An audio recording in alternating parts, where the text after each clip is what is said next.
कौसल्या सुप्रजा रामपूर्वा सन्ध्या प्रवर्तते उत्तिष्ठ नरशार्दूला कर्तव्यं दैवमाह्निकम् कौसल्या सुप्रजा रामपूर्वा सन्ध्या प्रवर्तते उत्तिष्ठ नरशार्दूला कर्तव्यं दैवमाह्निकम्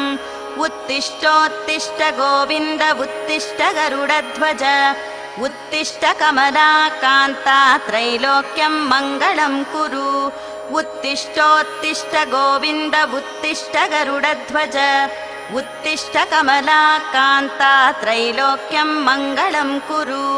मातः समस्त जगतां मधुकैटभारेः वक्षो विहारिणि मनोहर दिव्यमूर्ते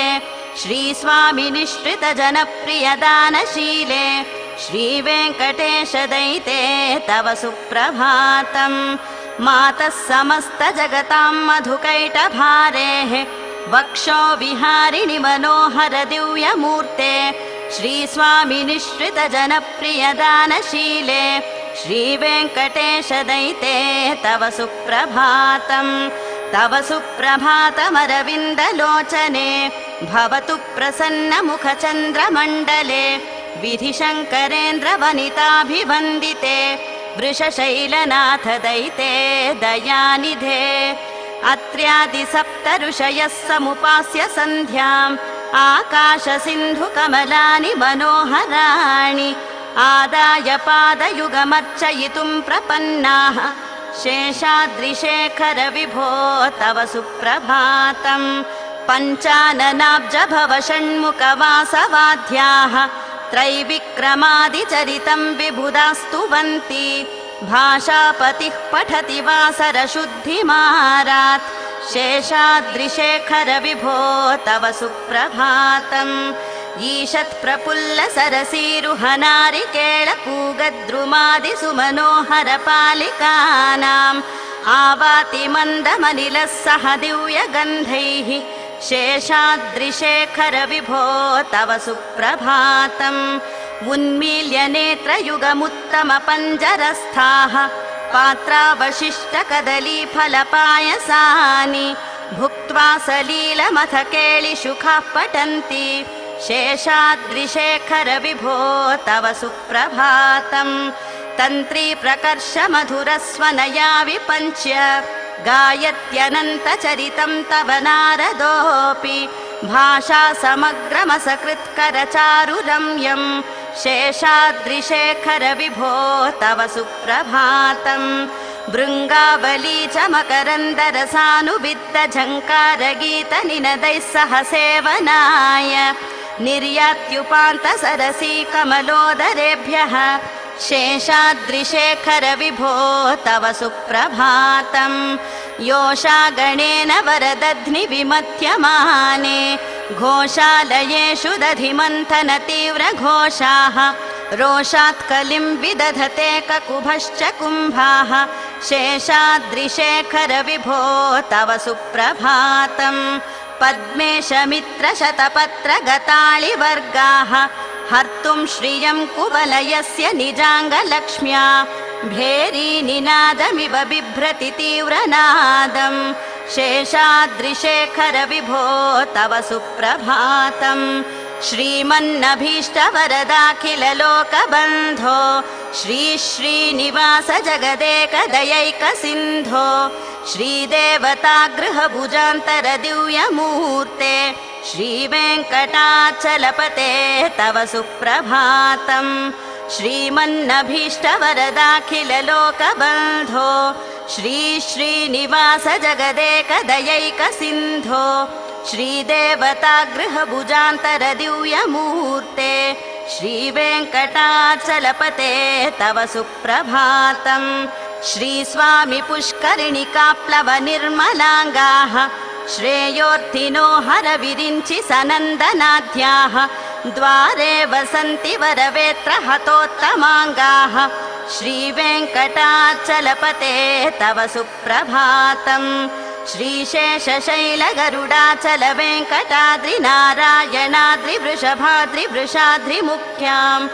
आख्यां त्वदीय वसतिरनिशं वदन्ति श्रीवेङ्कटाचलपते तव सुप्रभातम् सेवापरा शिव सुरेश कृशानुधर्म रक्षोऽम्बुनाथ पवमान धनाधिनाथाः भद्राञ्जलिप्रविलसन्निज शीर्षदेशाः श्रीवेङ्कटाचलपते तव सुप्रभातम् धाटीषु ते विहगराज मृगादिराज नागादिराज गजराज हयादिराजाः स्वस्वाधिकारमहिमाधिकमर्थयन्ते श्रीवेङ्कटाचलपते तव सुप्रभातम्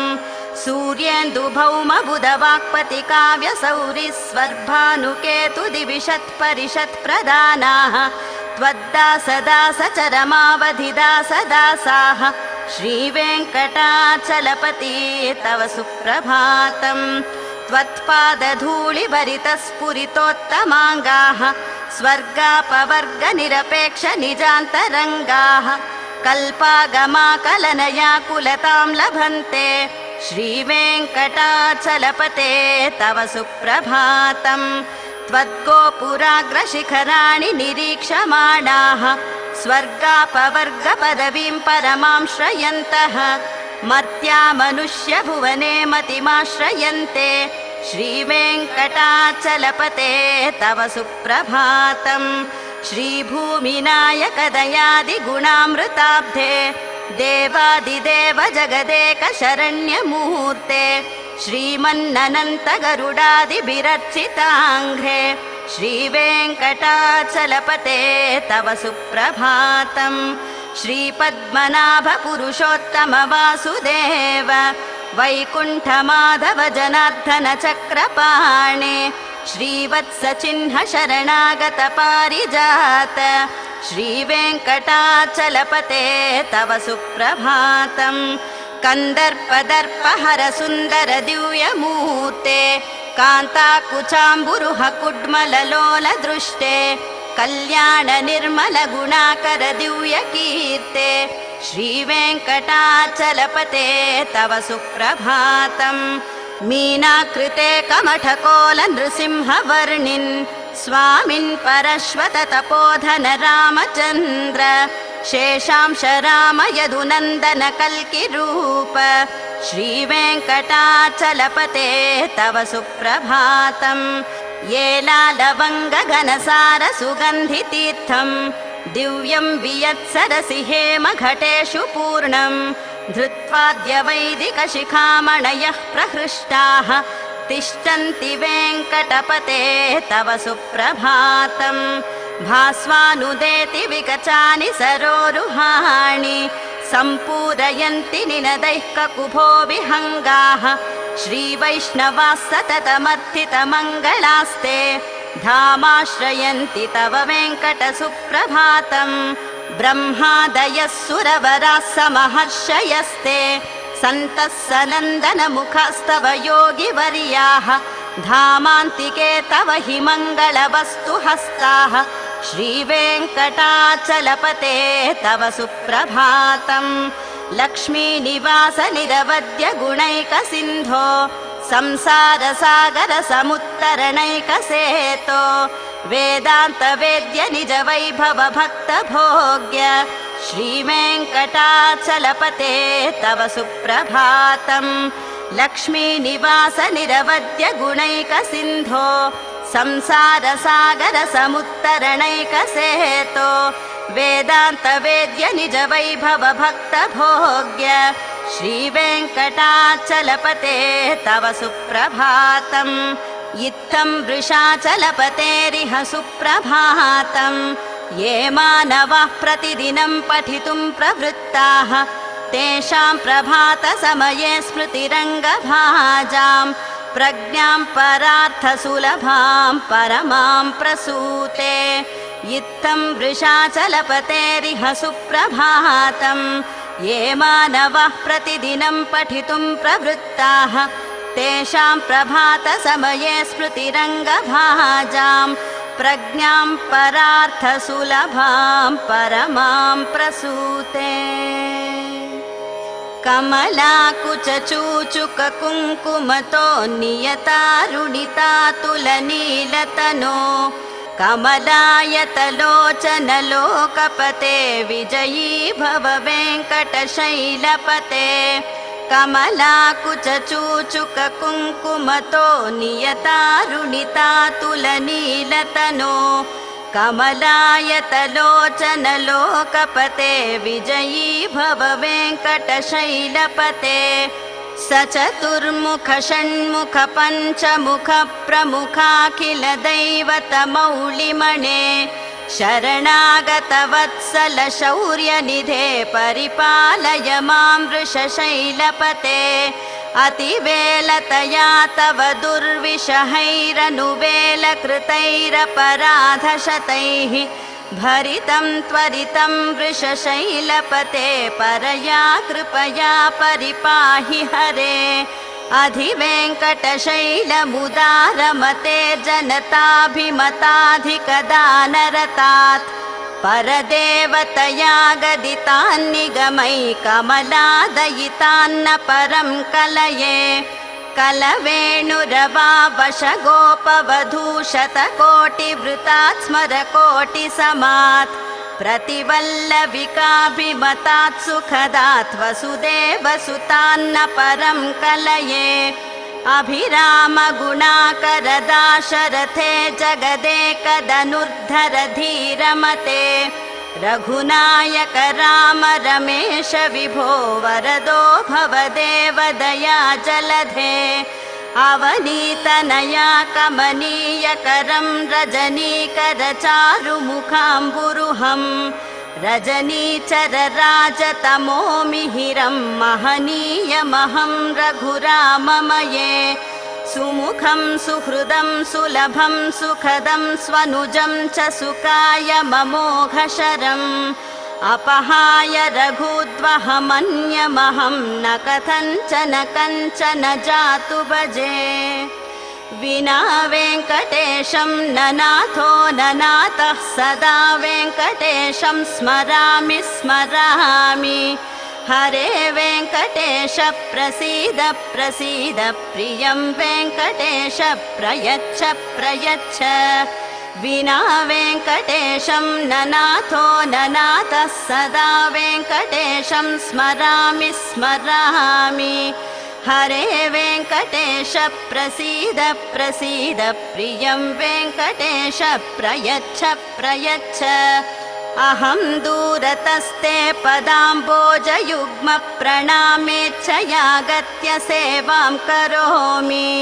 सकृत्सेवया नित्यसेवा फलं त्वं प्रयच्छ प्रयच्छ प्रभो वेङ्कटेश अज्ञानिना मया दोषानशेषान् विहितान् हरे क्षमस्वत्वं क्षमस्वत्वं शेषशैलशिखामणे अज्ञानिना मया दोषानशेषान् विहितान् हरे क्षमस्वत्वं क्षमस्वत्वं शेषशैलशिखामणे ईशानां जगतोऽस्य वेङ्कटपते विष्णो परां प्रेयसीं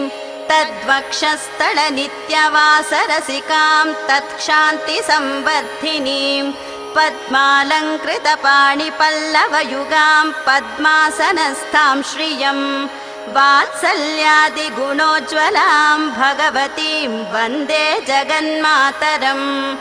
ईशानां जगतोऽस्य वेङ्कटपतेर्विष्णो परां प्रेयसीं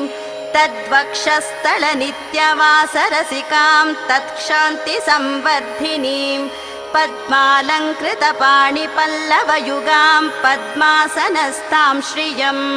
वात्सल्यादिगुणोज्ज्वलां भगवतीं वन्दे जगन्मातरम् श्रीमन्कृपाजलनिधे कृत सर्वलोक सर्वज्ञशक्तनतवत्सल सर्वशेषिन् स्वामिन् सुशीलसुलभाश्रितपारिजात श्रीवेङ्कटेश चरणौ शरणं प्रपद्ये श्रीमन्कृपाजलनिधे कृत सर्वलोक सर्वज्ञशक्तनतवत्सल सर्वशेषिन् स्वामिन् सुशीलसुलभाश्रितपारिजात श्रीवेङ्कटेश चरणौ शरणं प्रपद्ये आनूपुरार्पित सुजात सुगन्धि पुष्प सौरभ्य सौरभकरौ समसन्निवेशौ सौम्यौ सदानुभवनेऽपि नवानुभाव्यौ श्रीवेङ्कटेश चरणौ शरणं प्रपद्ये सद्यो विकासि समुदित्वर सान्द्र राग सौरभ्य निर्भर सरोरुह साम्यवार्ताम् सम्यक्षु साहसपदेषु विलेखयन्तौ श्रीवेङ्कटेश चरणौ शरणं प्रपद्ये रेखामयध्वज सुधाकलशातपत्र वज्राङ्कुशाम्बुरुह कल्पकशङ्खचक्रैः भव्यैरलङ्कृततलौ परतत्त्वचिह्नैः श्रीवेङ्कटेश चरणौ शरणं प्रपद्ये ताम्रोदरद्युतिपराजित पद्मरागौ बाह्यैर्महोभिरभिभूत महेन्द्रनीलौ उद्यन्नखांशुविरुदस्त शशाङ्कभासौ श्रीवेङ्कटेश चरणौ शरणं प्रपद्ये सप्रेमभीतिकमलाकर पल्लवाभ्यां संवाहनेऽपि सपदि क्लममाददानौ कान्ताववाङ्मनसगोचर सौकुमार्यौ श्रीवेङ्कटेश चरणौ शरणं प्रपद्ये लक्ष्मीमहीतदनुरूप निजानुभाव नीलादिदिव्यमहिषीकर पल्लवानाम् आरुण्यसङ्क्रमणतः किल सान्द्ररागौ श्रीवेङ्कटेश चरणौ शरणं प्रपद्ये नित्यान्नमद्विरिशिवादिकिरीटकोटिप्रत्युक्तदीप्तनवरत्नमहः प्ररोहैः नीराजनाविधिमुदारमुपाददानौ श्रीवेङ्कटेश चरणौ शरणं प्रपद्ये विष्णोः पदे परम इत्युदित प्रशंसौ यौ मध्ववुत्स इति भोग्यतयाप्युपातौ भूयस्ततेति तव पाणितलप्रदिष्टौ श्रीवेङ्कटेश चरणौ शरणं प्रपद्ये पार्थाय तत्सदृशसारथिना त्वयैव यौ दर्शितौ स्वचरणौ शरणं व्रजेति भूयोऽपि मह्यमिहतौ करदर्शितौ ते श्रीवेङ्कटेश चरणौ शरणं प्रपद्ये मन्मूर्ध्निकाळियपणे विकटाटवीषु श्रीवेङ्कटाद्रिशिखरे शिरसि श्रुतीनां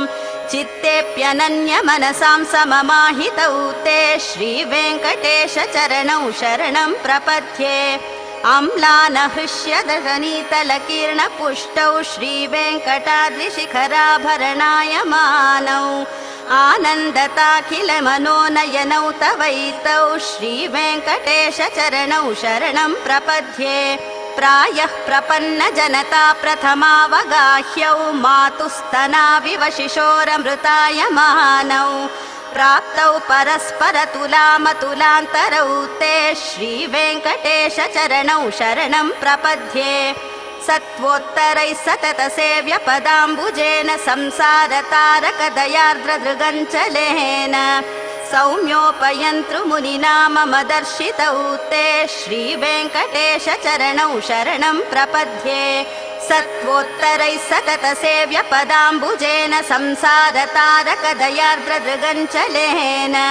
सौम्योपयन्तृमुनिना मम दर्शितौ ते श्रीवेङ्कटेश चरणौ शरणं प्रपद्ये श्रीशश्रिया घटिकया त्वदुपाय भावे प्राप्ये त्वयि स्वयमुपेयतया स्फुरन्त्या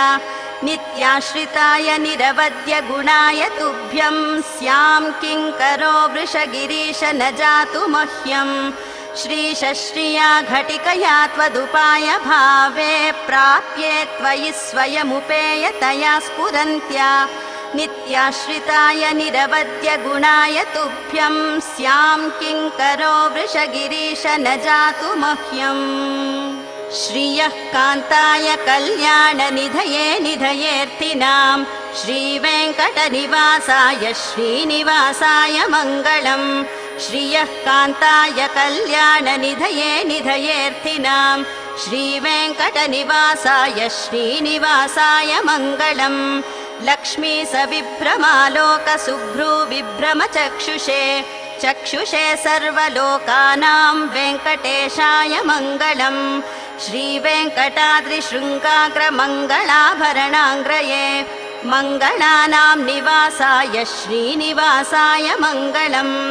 सर्वावयवसौन्दर्यसम्पदा सर्वचेतसां सदा सम्मोहनायास्तु वेङ्कटेशाय मङ्गलम्